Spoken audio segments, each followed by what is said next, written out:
Assalamu alaikum hörmətli abunəçilərimiz, yurttaşlar. Bugünkü lokasiyamız Nargis kafe yanındamız. Satuda 2 etaj domlu, birinci etajında 2 xanalı kvartiramız var. Polni euro remontdan çıxqan, bir yekdə görüb çıxamız, danışıram, tarxatı qoyuna getdik. Yaxıyla canımıza yetib gəldik. Bismillahirrahmanirrahim. Girəmiz. Girgəndən koridor yurttaşlar. Xadmo eşiklərimiz həm yaxşı eşiklər qoyulğan, dəmir eşiklər. Ayakımız tey, linoleum, teyindən taxta pol ətiliyən. Birinci xanamız sanojil. Kurgoy kafel boğan. Ayakımız tematoyu kafel. Boilerlərimiz amba. Şöçükləri cayında. Koko firmanın unitazları koyulğan.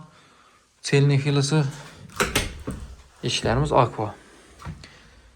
Tak, polni 100%. Hem yerimiz aboydan çıxıb durdu. Ayakımız T, taxta pol. Üstündən linoleum.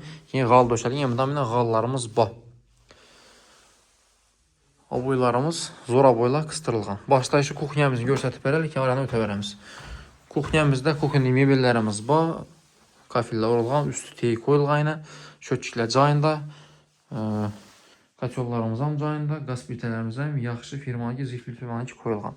Aynan teyində radiatorlarımız qoyulğan, həm yerimizə, jalüzlərimiz bu aynamızda. Eşiklərimiz MDF eşik. Zalımız 560'a 3'ü 10, aynası dom markasına qaran, yandan radiator qoyulğan. Buna ek kitədiləyən padarka boğanca 2 təməndəldə onu. Lüstralarımız bu aynı, yaxşı xili qoyulğan.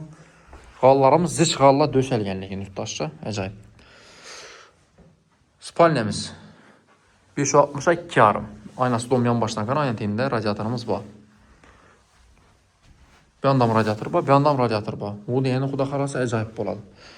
İstiqna boladı cayımız. Tak. Can gördüyüzlər yurttaşca 2 etaj dommu. Birinci etajı Nergis kafe yanında desəkən boladı.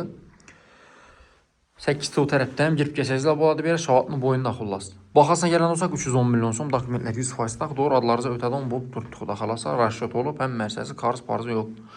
Notarsa barasa sanisla adlarınıza ötədi xuda xalasa. Daşam tarxatı qoyunla icərəyə bərəmən desəzlərəm zor vayran səbəbi birdən Selarakda most ba pişxodni köprü ba ayranı med institut. Med institutun ballarını icərəyə qoyaman desəzlər azı çetelli studentlər zor baha durdu yurttaşlar. Özlərimizə minə qoyub ürtmüş icərəyə. Kəmində $200, $220, $250 qoyub verəmiz. Telefon verəsizsə baxlı onunla.